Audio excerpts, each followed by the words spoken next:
பிறர் சிரிக்க வாழ்ந்திடாதே.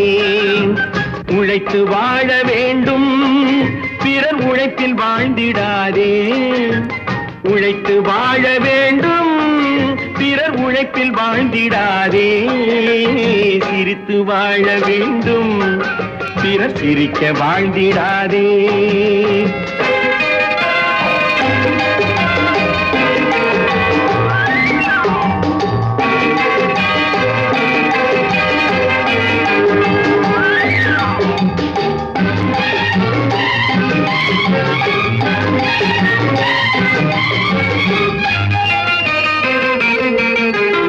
அன்பில் வாழும் இதயம் தன்னை தெய்வம் கண்டால் வணங்கும். எங்கே சொல்லு? அன்பில் வாழும் இதயம் தன்னை தெய்வம் கண்டால் வணங்கும். ஆசை